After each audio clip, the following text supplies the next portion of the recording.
Irmão, semana passada, pastor Wagner iniciou, né, uma série de mensagens que nós estamos fazendo nesse mês de novembro. E semana passada ele iniciou falando sobre a mordomia, o nosso serviço dentro da igreja, né? Muitas vezes, muito sabiamente, ele expôs o que é o termo mordomia, que muitas vezes nós interpretamos de maneira equivocada, né? Que às vezes a gente acha que é estar sob benefícios, e não é. A raiz da mordomia é servir, é administrar bem. Então, ou seja, semana passada nós tivemos essa mensagem, e hoje nós vamos dar sequência nisso, justamente falando sobre comunhão, sobre vidas em comunhão. O que é viver em comunhão? O que é viver em comum união? Um pouco disso que nós vamos estar trazendo sobre esse mês de novembro, nessas mensagens que nós chamamos de pastorais, né, que traz esse tom ao nosso coração, de sermos exortados, de sermos ensinados e de sermos alimentados pela palavra de Deus. Porque esse é o propósito das Escrituras, revelar quem Cristo é ao nosso coração, através desse alimento espiritual, através de exortação, através de nos colocarmos no nosso devido lugar. Amém? Amém? Eu achei que vocês estavam dormindo ainda. E como a gente introduz falar sobre comunhão? O que a gente entende sobre comunhão? Comunhão, às vezes, se nós definirmos o termo, igual nós tivemos aqui na última quinta-feira, que nós iniciamos o nosso discipulado, que o convite é a toda igreja, toda quinta, às 7h30, toda quinta às 7h30, nós estamos iniciando o estudo sobre vidas em comunhão, baseada num livro, tá? E o pastor Jonas introduziu isso na quinta-feira, e nós definimos o que é comunhão. Cada um tem uma percepção, cada um olha tudo de uma forma, mas como é viver essa comunhão olhando para as Escrituras? Porque é isso que nos importa. Não importa o que eu acho, o que você acha, o que Ciclano acha. Importa aquilo que a Bíblia diz sobre o que é comunhão e sobre todas as nossas áreas da nossa vida. E para nós iniciarmos isso, o Salmo 133, versículo 1, verso 1, diz assim: como é bom e agradável quando os irmãos convivem em união. Um salmo como esse pode expressar para nós muitas perguntas, né? Se a gente for aprofundar no texto, o que o salmista ali quis dizer, a gente vai se deparar ali, por que é agradável viver em união com os irmãos? Vocês já pararam para pensar nisso? É muito agradável nós estarmos aqui reunidos, domingo, sábado, sexta, quinta-feira e tudo. É muito bom a gente estar aqui reunido, a gente compartilha, a gente come para danar, né? A gente sempre tem motivo para comer, para tomar café e dar risada, tudo. É muito agradável. Mas por que essa união é agradável? Por que isso faz sentido na nossa vida? E por que é necessário viver em união com os irmãos? Por que é necessário? O que a Bíblia nos mostra sobre isso? E acima disso tudo por que eu tenho que viver em união com pecadores que podem me decepcionar a qualquer momento? É muito bom quando a gente está reunido, mas somos todos pecadores. Nós podemos falhar com outro a qualquer momento. E como que nós vamos conviver com essas diferenças nossas? Eu gosto de A, outra pessoa gosta de B. Eu gosto de café sem açúcar. Todo mundo aqui gosta de café adoçado com rapadura. Então, ou seja, como que a gente vive com essas diferenças? Como conciliar o irmão que me decepciona na hora que eu mais preciso, com aquele momento agradável do pós-culto no domingo? Isso é viver em comunhão?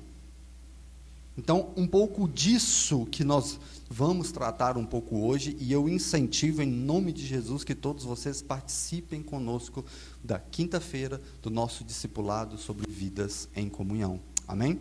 Todos são convidados, todos deveriam estar aqui, todos. O discipulado é para igreja. Não tem um início e tem um fim, nago. A glória é com Deus. Nós sermos discipulados é a vida toda. Amém? E para nós entendermos qual é o sentido de ter ou de estar em comunhão, eu gostaria que você abrisse a sua Bíblia no livro de Atos, capítulo 2, que é de onde nós vamos tentar extrair aqui, se Deus assim nos permitir, um pouco dessa comunhão bíblica. Livro de Atos, capítulo 2.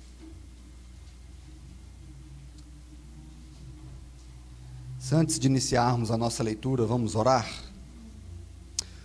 Senhor, nós te louvamos, nós te agradecemos por mais essa rica oportunidade de estarmos diante da tua palavra. Nós precisamos do teu Espírito, Pai. Nós precisamos da tua sabedoria. Nós não sabemos, nós não entendemos, nós não conseguimos se a tua graça e a tua misericórdia não se derramar sobre nós. Aviva, Senhor, o nosso coração, nesse momento, a nos alegrarmos diante da tua palavra. Que nós possamos ser alimentados, que nós possamos sermos exortados por ti, e que possamos sair daqui, Senhor, convictos de que quão é necessária a nossa comunhão. Quão é necessário, Pai, estarmos reunidos como tua igreja, e que tudo isso, Pai, se reflita na tua glória, na exaltação do teu santo nome. Abençoa, Senhor, esse que vos fala, que não sabe orar, que não sabe pregar. Usa-me, Senhor, conforme a tua vontade, para a edificação da tua igreja e para a exaltação do teu nome glorioso. Amém. Amém. Eu quero tentar trazer aqui hoje, Deus assim permitindo, a partir do versículo 42 do livro de Atos, capítulo 2, a gente tem assim, está todo mundo acompanhando? Então, Atos capítulo 2, a partir do versículo 42, diz assim: E todos os crentes continuavam firmes, dedicados aos ensinos dos apóstolos, vivendo em comunhão, partindo o pão juntos e fazendo orações. Todas as pessoas estavam cheias de temor, e muitas maravilhas e sinais eram feitas pelos apóstolos. Todos os que creram estavam juntos e tudo tinham em comum. E eles estavam vendendo as suas propriedades e os seus bens e dividindo o dinheiro com todos, de acordo com a necessidade de cada um. Todos os dias eles continuavam a se reunir no pátio do templo, encontravam-se de casa em casa para partir o pão e tomavam refeições juntos com alegria e sinceridade no coração, todo o tempo louvando a Deus e tendo favor com o povo. A cada dia o Senhor acrescentava ao seu grupo os que iam sendo salvos. Amém? Uma passagem muito conhecida, né, por todos nós. Acredito que todo mundo já se deparou com esse texto alguma vez, mas que não há uma maneira mais correta de nós olharmos para o que é comunhão, como viver em comunhão, do que pegar o exemplo da igreja primitiva. O exemplo da igreja onde Cristo tinha deixado os seus apóstolos. O exemplo deles é o exemplo que nós devemos seguir. E por isso que nós dizemos sempre e enfatizamos que a Bíblia é o nosso manual de fé e prática. São os exemplos das Escrituras, os ensinos das Escrituras, os ensinos dos apóstolos que moldam a nossa vida e a nossa igreja. Amém? E se queremos aprender a ter comum união um com o outro, nós devemos olhar para a igreja de Cristo. Somente ela é o nosso modelo. E o texto que nós acabamos de ler, ele traz uma definição muito clara para nós de como a igreja, após a ascensão de Jesus aos céus, vivia. O que a gente tem ali, o acontecimento de Pentecostes, a gente tem ali logo um pouco a igreja se formando. Então, esse era o exemplo de comunhão que a gente tem. Esse era o exemplo de como a igreja vivia naqueles tempos. E antes da gente olhar para uma breve exposição do texto, eu queria aqui definir o significado de comunhão. Né? Hoje a gente nem fala assim, quando a gente quer saber o significado de alguma palavra, antigamente a gente ia no dicionário, no Aurélio. Hoje a gente vai no Google. Né? A definição de comunhão é realização de algo em comum, sintonia de sentimentos do mesmo pensar, agir ou sentir, uma identificação única por um propósito. Então, ou seja, esse é o sentido de comunhão segundo o Google, tá? A origem da palavra comunhão, ela vem da palavra do grego koinonia. O pastor Jonas trouxe isso aqui na última quinta-feira, e que ela tem um sentido principal de participação, compartilhar, tudo junto, algo em comunhão realmente, é o literal. A primeira vez que a gente tem a apresentação dessa palavra na Bíblia, após ela ser traduzida do hebraico para o grego, é justamente nesse texto de Atos 2:42. É a primeira vez que essa palavra foi apresentada. Um ponto histórico para a gente entender. Então, o que significa koinonia para nós? O que a gente pode definir isso na nossa vida cristã? Tá? Representa uma ligação que temos uns com os outros em um só espírito, na mesma fé, em uma só amizade, no mesmo propósito, unidos e suportando as nossas diferenças por causa da obra de Cristo em louvor a Deus. Se a gente pudesse definir isso tudo, ficou grande a definição, mas é algo muito palpável à nossa fé. Viver em comunhão é nós termos um propósito junto, vivermos totalmente unidos, suportando as nossas diferenças por causa de um único propósito. Que propósito que é esse? Cristo. O nosso sentido de vivermos em comunhão é somente um: Cristo. É por causa dele que a igreja se reúne. É para ele que a igreja se reúne. E é por ele que a igreja se reúne. Amém?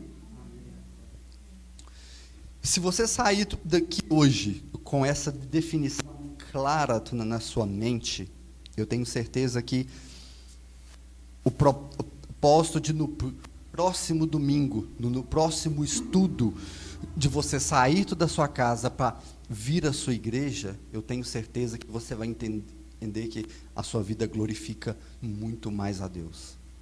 Quando você entende que o propósito da comunhão com os irmãos, seja tu num estudo, seja tu num evento, seja num culto, seja estar reunido com ele para tomar um café, se você entende que isso só é para ele, por ele e dele, a sua vida glorifica muito mais a Deus. O propósito de estarmos reunidos em comunhão e viver em comunhão é somente para a glória de Deus, por causa de Cristo. Amém? Então, olha só, a partir do versículo 42, como nós lemos, a gente tem ali, que quando olhamos para ele, a gente vê que eles se dedicavam a tudo aquilo que os apóstolos ensinavam. Então, ou seja, o que era aquilo que os apóstolos ensinavam? Aquilo que eles tinham aprendido com Cristo. O primeiro ponto da comunhão é aqui, aprender uns com os outros aquilo que Cristo deixou, aquilo que Cristo ensinou à sua igreja. A igreja de Atos, a igreja primitiva que estava se reunindo, ela tinha um propósito: aprender com os apóstolos as doutrinas. Aquilo tudo que Cristo tinha deixado para eles. Um grande e eterno aprendizado. A igreja vive para aprender com Cristo. Amém? Amém? Amém.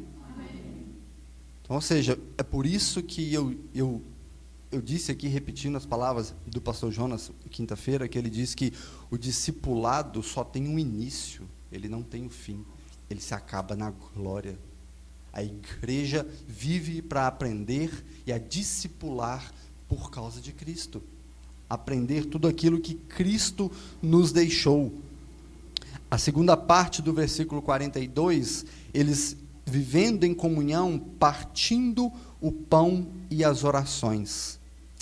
Quando Lucas, que é quem relata o livro de Atos, ele escreve aqui o partindo o pão, muito provavelmente isso aqui tem dois significados, tá? O partindo o pão da ceia, celebrando o sacramento junto, e partindo o pão de realmente alimentando-se, dividindo a sua comida. Eles sentavam para comer, para almoçar, para jantar, eles sentavam juntos com isso. O sentido aqui pode ser duplo, segundo os historiadores. Então, ou seja, o partir do pão, porque Cristo tinha deixado o sacramento da ceia evidente para eles fazerem. E a vida em comum permitia que eles se sentavam na mesma mesa para se alimentar juntos, fortalecendo ainda mais a sua comunhão.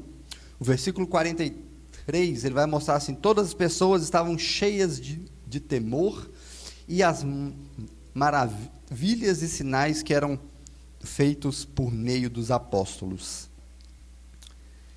Imagina o que a igreja estava vivendo naquele tempo. Abra um livro de viagem aí na sua cabeça e tenta imaginar o que tinha acabado de acontecer. Eles tinham visto Pentecostes, eles tinham visto Jesus subir aos céus, eles tinham visto maravilhas e sinais ali. Pedro tinha feito um sermão maravilhoso ali naquele momento. Então a igreja ali, ela estava totalmente viva, totalmente avivada, viu aquelas coisas maravilhosas que Deus estava fazendo. Então, ou seja, e o texto nos relata que eles estavam cheios de temor e muitas maravilhas e sinais eram feitos. A gente não sabe o que realmente que tinha acontecido, mas os apóstolos viveram dias com Jesus, e a ascensão de Jesus ali era realmente o Espírito Santo que chegou sobre todo aquele povo que estava mantendo a igreja unida. A igreja naqueles primeiros dias era uma igreja, como até hoje, cheia do Espírito Santo. Igreja que tinha recebido de Deus, tinha recebido a maior dádiva naqueles dias pós-crucificação, aquela tristeza que os apóstolos estavam vivendo. Dias depois, tempos depois, o Espírito Santo chega e enche todo mundo dessa esperança. Chega e faz milagres e sinais. Lucas aqui não relatou quais eram esses sinais, quais eram essas maravilhas, mas a gente pode entender por tudo aquilo que os discípulos e os apóstolos viveram nos tempos de Jesus. A gente sabe o que é ser cheio do Espírito Santo, e aquela igreja estava cheia disso, estava vivendo esses dias. Ou seja, a comunhão da igreja só é possível por causa do Espírito Santo sobre ela. Se a igreja se esvazia do Espírito Santo, não é igreja mais. Porque o que mantém a igreja firme e perseverante é o Espírito de Deus. É Ele quem nos dá força todos os dias para estarmos reunidos aqui. E aquela igreja não foi diferente. Ela viveu um momento ápice, que foi a chegada do Espírito Santo. E essa comunhão só era possível por causa disso, por causa dessa união do Espírito Santo com o povo de Deus. Amém? No versículo 44 e 45, ele vai dizer assim: todos os que creram estavam juntos e tinham tudo em comum. E eles estavam vendendo suas propriedades e os seus bens e dividindo o dinheiro com todos, de acordo com as suas necessidades. Presta atenção no versículo 44. Eles tinham tudo em comum. Tudo em comum. No que é tudo em comum? Tudo é tudo. Tudo é tudo. A igreja vivia de uma só vida, uma só fé, uma só união.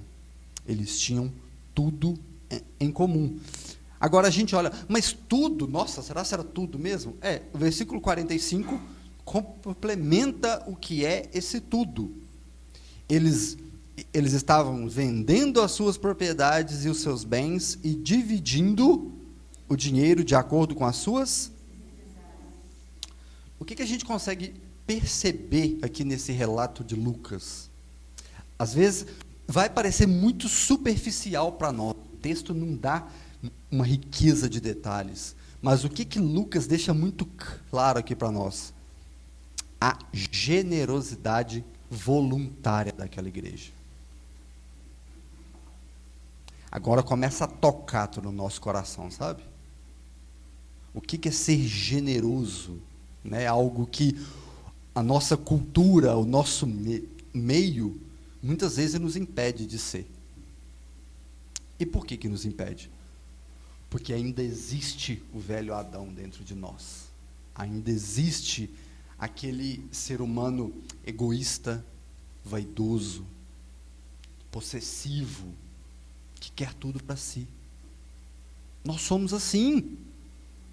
Nós somos assim. Nós somos egoístas, nós somos vaidosos. Nós somos, querendo ou não, nós somos amante do dinheiro. Nós somos amante. E quando Lucas relata aqui que eles estavam vendendo suas propriedades e os seus bens e dividindo uns com os outros. Você já parou para pensar como é difícil fazer isso hoje? A gente às vezes tem dificuldade de doar uma cesta básica para um irmão. Às vezes a gente tem dificuldade de comprar uma rifa que o irmão está vendendo para arrecadar algum fundo. Se tem algo que nós temos dificuldade é com a generosidade. Isso é para machucar, isso deveria moer o nosso coração, sabe? Porque uma igreja que diz que vive uma comunhão sustentada pelo Espírito Santo, como nós lemos que era a igreja primitiva, essa igreja deveria amar ser generosa. Deveria amar doar-se uns aos outros. E nós não. Nós somos vaidosos, nós somos egoístas. Nós idolatramos o dinheiro. Ah, nossa, eu não faço não. Você faz sim. Você faz sim. Às vezes a gente tem a dificuldade de trazer oferta e dízimo para a igreja. Quanto mais pegar os seus bens e dividir com o seu irmão que está passando dificuldade. Capaz. Se existe algo que a igreja primitiva era generosa. Por quê? Por causa da sua comunhão. Por causa do Espírito Santo que avivava-os todo dia.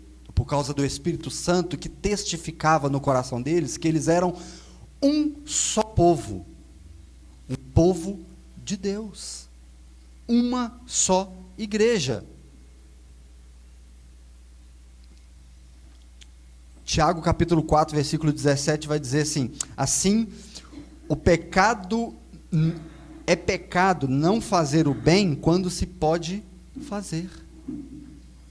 Se você pode fazer o bem e não faz, você peca.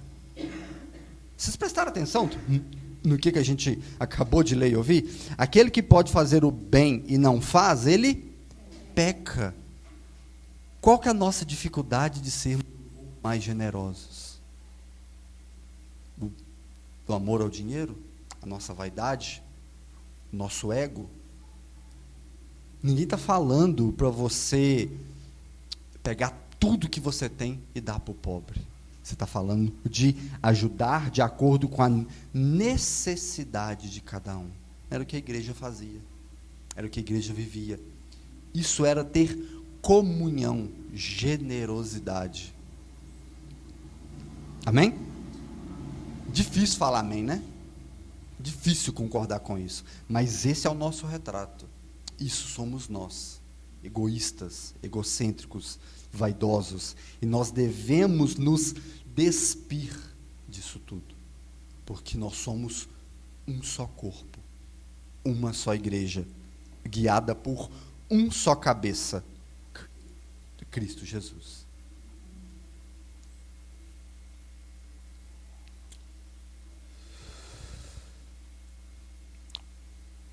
O princípio da igreja de Cristo era servir uns aos outros. Era servir. E Jesus ensinou isso quando ele se colocou aos pés dos apóstolos para lavar os pés deles. E Pedro disse o quê? Falou assim: Senhor, você não pode fazer isso comigo. Você não pode, de jeito maneira. E o que Jesus respondeu para ele? Se eu não fizer isso, eu não tenho parte contigo. Agora, se nós não vivemos dentro da igreja, na nossa comunhão, para servir uns aos outros, que parte nós temos com a igreja? O maior ensino que Jesus deixou aos seus discípulos foi servir uns aos outros, amar o próximo como? Amar o próximo como? Agora, se a gente não ama o próximo como a nós mesmos e não nos servimos, eu tenho que duvidar se eu sou parte dessa igreja. Eu tenho que duvidar se realmente eu nasci de novo. E eu tenho que duvidar se realmente o Espírito Santo habita em mim. Eu preciso duvidar. Se eu não amo servir ao meu próximo, se eu não amo essa comunhão, duvide da sua conversão. Porque aquele que realmente nasceu de novo, ele ama fazer parte da igreja de Cristo. Ele ama viver a igreja de Cristo. Não é possível você ter nascido de novo, ser batizado, ter entendido o Evangelho e falar: não, eu gosto de viver aqui no meu mundinho. Eu gosto de viver a igreja do jeito que eu acho, eu vou viver toda dessa forma e para mim tá bom. Não é possível. Aquele que nasceu de novo é uma nova criatura. E essa nova criatura tem que amar a igreja de Cristo. Por quê? Porque o Espírito Santo habita nela. E o Espírito Santo testifica que você tem a necessidade de amar e de servir ao seu irmão. Isso é ser igreja. Isso é amar a igreja. Na cruz do Calvário, foi evidente a mensagem de Cristo: negue-se a si mesmo. Você não tem que viver uma vidinha sua, do seu jeito, do seu modo. Você vive a vida que Cristo te chamou para viver. Você vive uma vida de acordo com o padrão dele, e não com o nosso padrão. Eu participo da igreja, eu vou quando eu quero, eu faço o que eu quero. Não é bem assim. Existe um padrão, e o padrão é Cristo. O padrão é Ele. Não é o que eu acho que você acha. É aquilo que a Bíblia diz. E os relatos que temos aqui da igreja primitiva, da igreja que iniciava a sua caminhada após a ascensão de Cristo, todos viviam e tinham tudo em comum. Eles amavam viver um com o outro. Eles desejavam viver um com o outro. Agora, abre um parênteses aqui. Vocês acham que a igreja primitiva era perfeita? Não, por quê? Porque ela é formada por pecadores, igual é hoje. Eu já cansei de falar isso aqui, o pastor Wagner já falou também inúmeras vezes. Se você espera perfeição da sua igreja, perfeição na igreja, é só quando Cristo voltar. Porque aqui o seu pastor é pecador, o seu irmão é pecador, o seu líder é pecador. Nós somos perfeitos? Não. Seremos na eternidade. Agora, a igreja primitiva, ela tinha suas diferenças? Lógico que tinha. Eram seres humanos. Mas eles tinham um propósito maior. Qual era esse propósito? Cristo era o propósito. E esse deve ser o nosso propósito. Nossa, fulano disse isso, fulano disse aquilo, fulano faz isso, fulano não faz aquilo. Essas diferenças sempre existiram e sempre existirão. Mas o que nos une é maior do que aquilo que a gente acha. O propósito de estarmos aqui é muito maior do que aquilo que a gente gosta e do que a gente desgosta.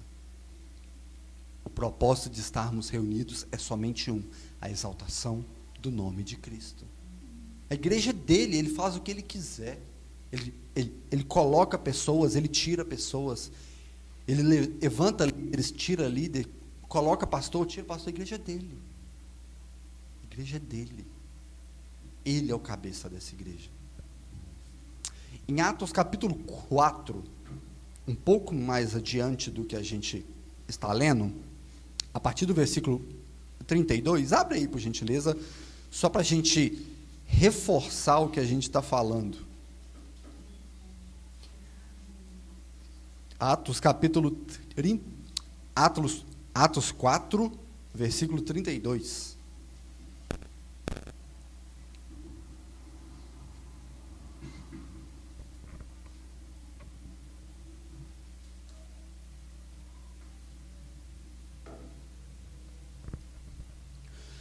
O grupo daqueles que creram era unido, de um só coração e de uma só alma.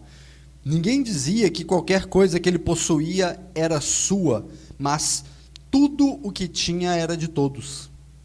E com grande poder os apóstolos continuavam a testemunhar da ressurreição do Senhor Jesus, e muita graça estava sobre eles.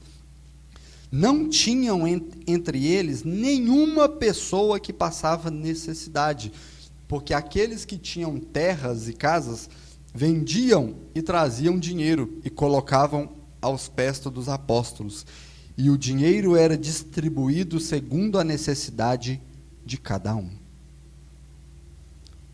Tinha egoísmo? A gente tem um caso específico relatado ali de... Quem disse? Exatamente, Safira e Ananias, que eles tentaram burlar, né, a sua oferta, roubar de Deus, né? E a gente sabe ali o que aconteceu com eles, né? Os dois foram mortos, fulminante. Mas a questão ali não é o valor, quanto que eles roubavam, quanto que eles tinham tirado da parte do terreno. A questão ali é a intenção do coração. A intenção ali é, eles podiam fazer o bem e não fizeram. Além disso, mentiram.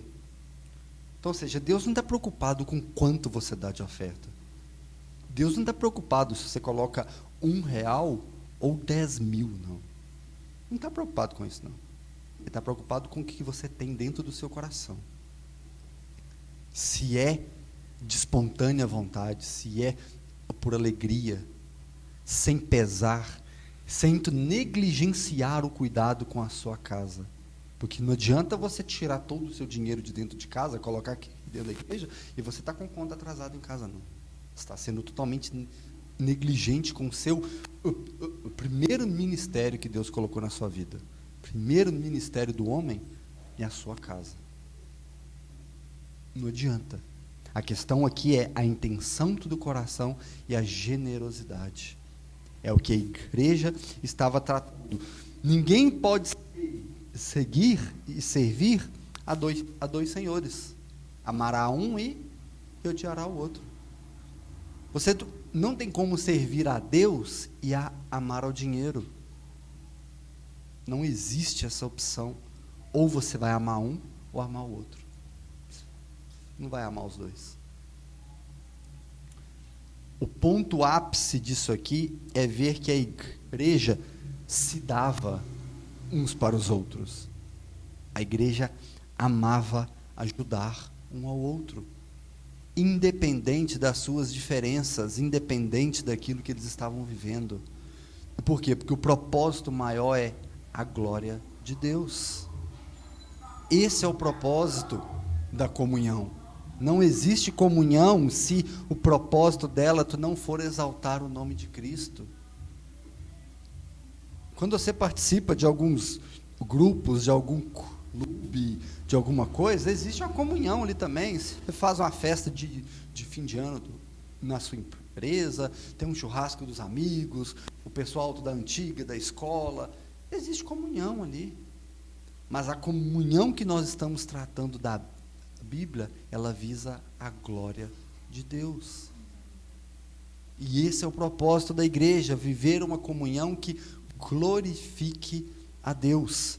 Se você vive uma comunhão onde todo mundo é exaltado, onde todo mundo tem benefícios, onde todo mundo ganha uma parte maior do bolo e Cristo não é exaltado, não existe comunhão verdadeira. Não existe comunhão onde Cristo não é exaltado. Se você não ama servir, se você não ama partilhar da igreja, se você não ama entender a necessidade de estar vivendo com a igreja, duvide da sua conversão. Duvide, porque o verdadeiro convertido, aquele que nasceu de novo, ele deseja estar com a igreja. Isso é gradativo. Você cada vez mais vai amando, vai se doando, vai se entregando da igreja de forma espontânea. Viver um com o outro é gradativo, mas tem que existir. O Salmo 122, versículo 1 diz assim: alegrei-me quando me disseram, vamos à casa do Senhor. Bonito isso, né? A gente aponta isso aqui para quando alguém te convida para ir para a casa do Senhor. Ótimo. Mas não fica somente nessa superficialidade de ir à casa do Senhor. É viver a igreja. Alegre-se quando alguém te chamar para fazer parte de uma igreja. Alegre-se quando alguém te chamar assim, vamos ao culto, comunhão é maravilhosa. Lá tem uma pregação genuína da palavra. Lá se ensina doutrinas, lá se ama uns aos outros. E é isso que esse versículo faz. Isso não é apenas um convite, mas é um convite a viver em comunhão.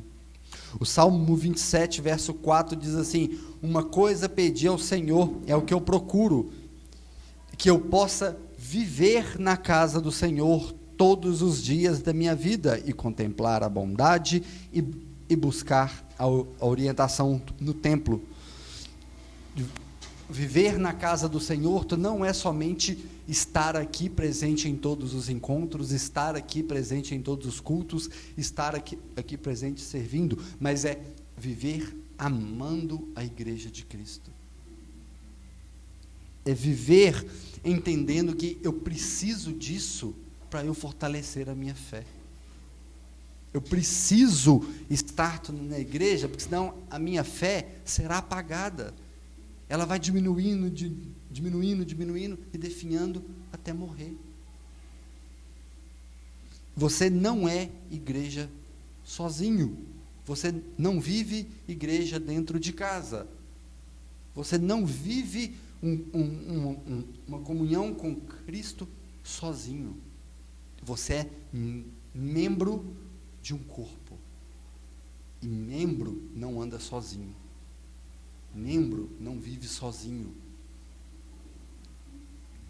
Se você recebeu o Espírito Santo de Deus na sua vida, se você entende que você realmente nasceu de novo, você tem que amar e desejar estar na igreja. Não igreja 4 paredes, limitada a isso aqui. Nós estamos falando de igreja uns com os outros, de viver em comunhão um com o outro. O estar em 4 paredes aqui faz parte dessa comunhão, faz parte desse convívio. Ser igreja faz parte vir ao culto, faz parte vir ao estudo, faz parte vir ao discipulado, faz parte de tudo. Mas não se limita somente isso. Viver igreja é amar uns aos outros, é desejar sair de casa e falar assim: nossa, fulano, quanto tempo, nossa, ciclano, quanto tempo. É quando um irmão tu não vem ao culto, você, gente, fulano não veio. Vocês já perceberam uma coisa que a gente sempre tem em comum? Você percebeu que todo mundo sempre busca sentar nos mesmos lugares? E o dia que você chega aqui e tem uma pessoa no lugar, no seu lugar, entre aspas, você, mas está diferente, está estranho, quem que é? Fulano. Você sabe por quê? Porque isso aqui isso faz parte da nossa comunhão. Às vezes você chega, o lugar do seu lado não está nem marcado, mas você sabe que a pessoa que senta ali ainda dá para chegar, o que você faz? Você não senta. Isso é comunhão, isso é conhecer uns aos outros. Isso faz parte de viver a igreja. São pequenos detalhes que muitas vezes a gente não percebe, mas que quando a gente olha para as Escrituras e a gente se depara com um versículo desse que todos tinham tudo em comum, a gente fala assim: opa, tem algo de errado, eu estou vivendo isso de forma errada.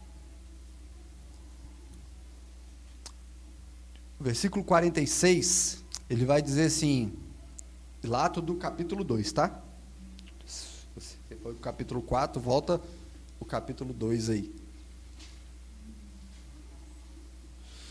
Todos os dias eles continuavam a se reunir no pátio do templo e encontravam-se de casa em casa para partir o pão e tomavam as refeições juntos com alegria e sinceridade no coração. Sinceridade.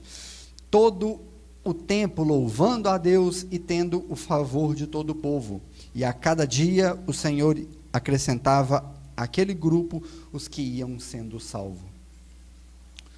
Lucas relata que a igreja partilhava tudo com alegria e sinceridade.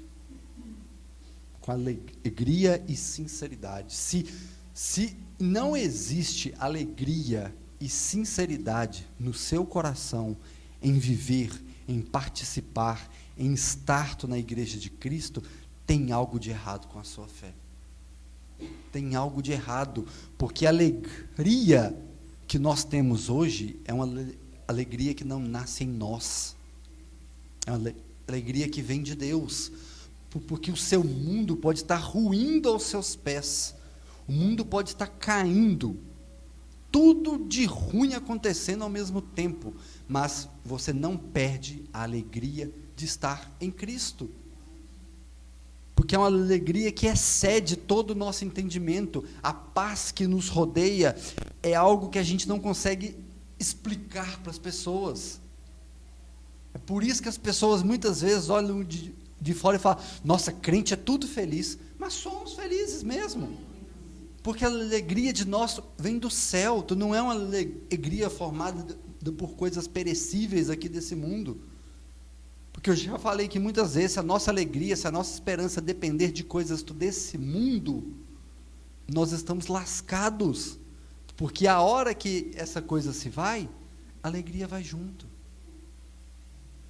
A nossa alegria, tu não pode depender nunca, nem da igreja templo, nem do seu irmão e nem do seu pastor. A sua alegria tem que depender totalmente de Deus, porque o templo aqui pode acabar, o seu irmão pode mudar para outra cidade, o seu pastor é eterno? Não, um dia vai morrer, e a sua alegria vai, eu sinto muito, mas vai. E se a sua alegria depender disso, Se a sua alegria... Não estou profetizando nada, não. Já me olhou torto aqui. Se a sua alegria depender disso, ela pode ir embora a qualquer momento. Mas a sua alegria está firmada na cruz do Calvário. A sua alegria está em Deus. A sua alegria está na eternidade com Cristo. A nossa alegria e a nossa sinceridade em viver a igreja, em participar da igreja, ela é eterna. Ela é eterna, essa alegria, ela não acaba. Aqui nós estamos contemplando parte dela. A maior alegria nossa será na eternidade com Cristo. O dia que Ele voltar. Aí sim a igreja será perfeita.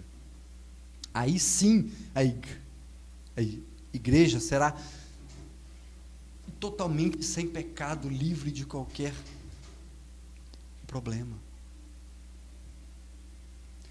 A igreja de Cristo é o ápice da glória de Deus aqui na terra.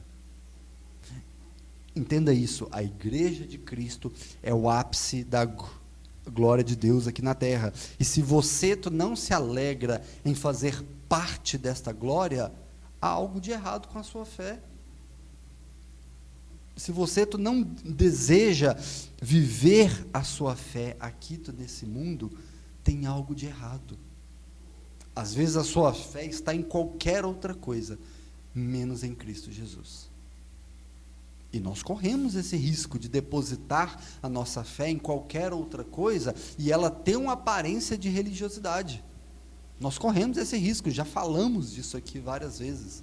Mas a fé salvífica, genuína, que Deus é o autor e coloca dentro do seu coração, essa fé testifica em você que você precisa viver com a igreja.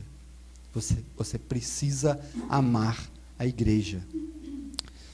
Eu queria que você abrisse a sua Bíblia na carta de Paulo aos Coríntios,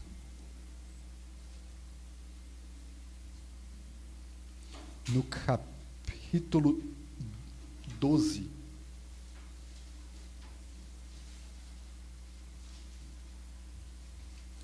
Eu acho que é o 12, mano. Esqueci a referência. Olha para você ver.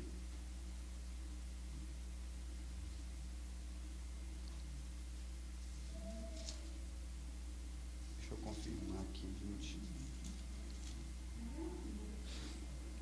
É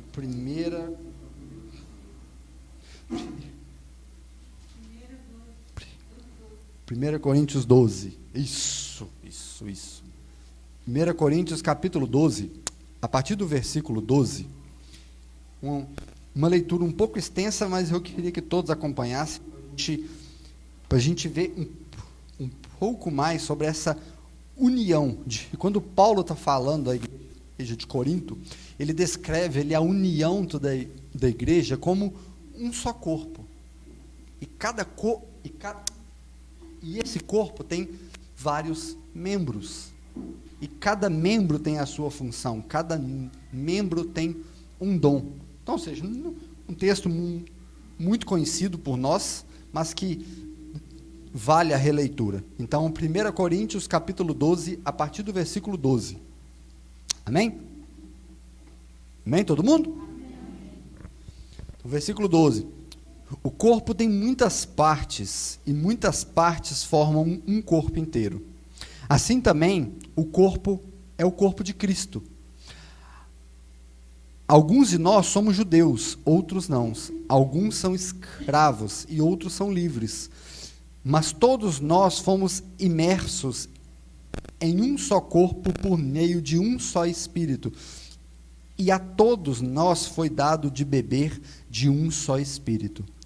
O corpo tem muitas partes diferentes, mas ele não é uma só parte.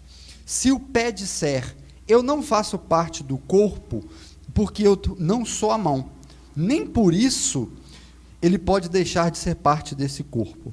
Se a orelha falasse, eu não sou parte desse corpo, porque eu não sou olho, por isso deixaria ela de ser parte desse corpo? Se o corpo inteiro fosse olho, como ouviria? Ou se o corpo inteiro fosse orelha, como cheiraria algo? Mas o nosso corpo tem muitas partes, e Deus colocou cada parte exatamente como Ele queria. Se todos fossem uma só parte, onde estaria o corpo? Assim, existem muitas partes em um só corpo. O olho nunca pode dizer, eu não preciso de você. E a cabeça não pode dizer aos pés, eu não preciso de vocês. Aliás, algumas partes do corpo que parecem mais fracas são realmente as mais necessárias. E as partes que consideramos menos honrosas nos mostram mais honras vestindo-as, e as partes que não devem ser vistas são as que vestimos com maior cuidado para sermos modestos. Enquanto as partes mais honradas não exigem esse cuidado especial. Assim, Deus fez o corpo de tal maneira que honra e cuidado são dadas às partes de quem tem menos dignidade. E assim, cada uma é criada com uma harmonia entre as partes, de maneira que todas cuidam uma das outras igualmente. Se uma parte sofre, todas as outras partes sofrem com elas. Se uma parte é honrada, todas as partes ficam com honra também. Todos vocês são o corpo de Cristo e cada um de vocês é parte dele. Assim, na igreja, Deus estabeleceu em primeiro lugar os apóstolos, em segundo lugar os profetas, em terceiro lugar os mestres, e depois aqueles que fazem milagres e que têm dom de cura, e podem curar os outros, e que têm dom de liderança e que falam em línguas que nunca aprenderam. São todos apóstolos? São todos profetas? São todos mestres? Todos têm o poder de fazer milagres? Todos têm dom de cura? Deus dá a todos a capacidade de falar em dons de línguas que aprenderam? Todos têm a capacidade de interpretar esses dons desconhecidos? É claro que não. Então, desejem ardentemente os melhores dons, aqueles que são dados para o benefício da igreja. Amém? Não vou aprofundar expositivamente nesse texto, não é o propósito, mas o propósito disso aqui, que quando nós vemos que Paulo está falando ali à igreja, ele está falando que toda a igreja faz parte de um corpo. Cada um é membro desse corpo. Cada um tem a sua função. Cada um tem a sua responsabilidade. A cada um foi dado um dom que aponta para a mensagem de domingo passado sobre a mordomia. A cada um foi dado o dom de administrar e de servir de alguma maneira. Mas todos fazemos parte de um só corpo, que é a igreja de Cristo, aonde Ele é o cabeça. Não existe um corpo sem uma parte. Não existe uma parte fora do corpo. A gente vive uma unidade, uma comunhão. E se um desses membros desse corpo, como Paulo diz, sofre, todo o corpo sofre junto. Então, por que nós deveríamos viver a nossa unidade como igreja separadamente? Nós somos um só corpo, com um só propósito, com uma só mensagem. E que mensagem é essa? Cristo Jesus. Amém? O livro que nós estamos estudando, a quinta-feira, começamos, graças a Deus, que chama Vidas em Comunhão, né? O autor ele faz uma consideração muito interessante. Ele vai dizer assim, abre aspas, os privilégios que os cristãos têm de viver agora em comunhão visível uns com os outros, no período entre a morte de Cristo e o juízo final, é apenas uma antecipação da misericórdia das coisas derradeiras. É graça de Deus uma comunidade poder se reunir nesse mundo de maneira visível e tornar a palavra de Deus e o sacramento. Ou seja, a oportunidade que temos de nos reunir como igreja é graça de Deus. É graça, a Bíblia diz isso. Não foi o autor que disse isso. É graça. E nós estamos tendo essa oportunidade desde a morte de Cristo até a volta de Cristo. A oportunidade de viver igreja é uma graça de Deus, da onde a gente pode se reunir em torno dos sacramentos. Exercer o benefício da morte de Cristo pela sua igreja. É viver essa graça, é viver em comunidade. E o que isso significa para nós? Tá? Já estou finalizando. Do primeiro, que um cristão precisa do outro cristão por amor a Cristo. Isso é o primeiro ponto de viver em comunhão. O segundo ponto, o cristão somente consegue chegar a outro cristão por causa de Cristo. Foi Ele que nos uniu. O nosso propósito, nós temos um propósito em comum. Então, nós só podemos nos chegar até o outro por causa de Cristo. Por causa dele. E terceiro, que fomos eleitos desde a eternidade e aceitos no tempo e unidos aqui nesse mundo para a eternidade por causa de Cristo. Então esse seu irmãozinho querido que está no seu lado, que compartilha de você de todos os momentos, nós vamos viver na eternidade juntos.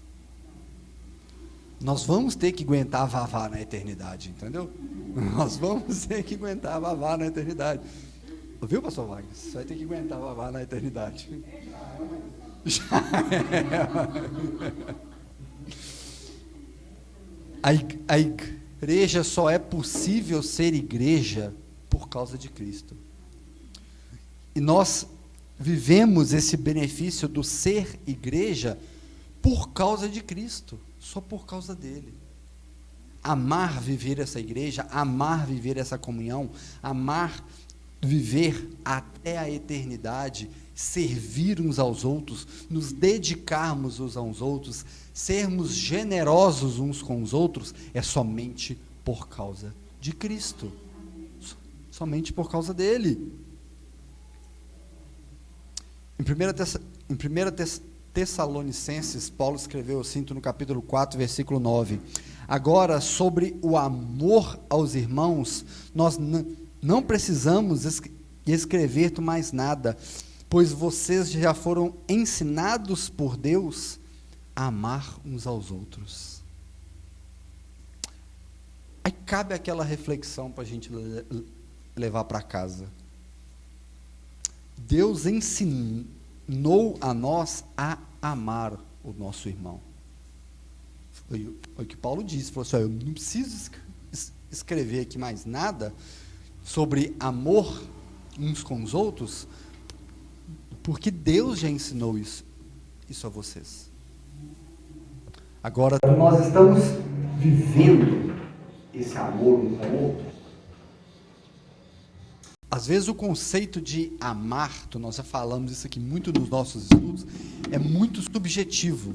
Você falar que ama uma pessoa não é fazer tudo o que ela quer, é você fazer tudo o que ela precisa. Fazer tudo o que uma pessoa quer não é amar, é bajular. É passar a mão na cabeça. A gente trata os nossos filhos dessa forma. Se você sempre diz sim, sim, sim, sim, sim para o seu filho, você não está amando ele. Você está bajulando. Você está criando um filho mimado, da onde ele não está preparado para receber não da vida. Agora, amar o seu irmão é justamente isso. É falar com ele aquilo que ele precisa ouvir. É ser duro, é ser ríspido, mas com amor. É fazer isso para que ele entenda que nós só fazemos isso porque o amamos de verdade. As pessoas com quem a gente não importa tanto, às vezes, deixa para lá. Não vou falar nada não que vai dar problema. O negar-se a si mesmo que Jesus nos instruiu é justamente isso, é estar disposto a apanhar por falar a verdade. E quando nós falamos a verdade, seja da verdade do Evangelho, seja em exortar um irmão, nós temos que estar dispostos, por amor, a correr esse risco. Porque é o que Deus faz conosco. A Bíblia diz que Deus ama, Ele exorta a quem Ele ama. Isso é demonstração de amor. E isso a igreja deve fazer. Isso é viver em comum união, em viver juntos, em um só propósito, em um só Espírito. Hebreus 10, 25, agora é para encerrar, tá? Não deixemos de nos reunir como igreja, segundo é o costume de alguns, mas encorajem-nos uns aos outros, ainda quando mais vocês veem que se aproxima o dia do Senhor. A igreja que vive em constante comunhão, ela louva, exalta e engrandece a obra de Cristo na cruz. Amém? Fecha seus olhos por um instante. Deus, nós te louvamos, nós te exaltamos, nós te bendizemos, porque nós somos gratos, Senhor, pela tua palavra que nos exorta, que nos ensina, que nos repreende da maneira com a qual nós precisamos ser exortados e precisamos ser repreendidos. Obrigado, Senhor, pelo teu cuidado conosco. Obrigado, Senhor, pela tua palavra nos nossos dias. Obrigado, Senhor, por revelar ao nosso coração a grandeza da imensidão do benefício do que é vivermos como igreja.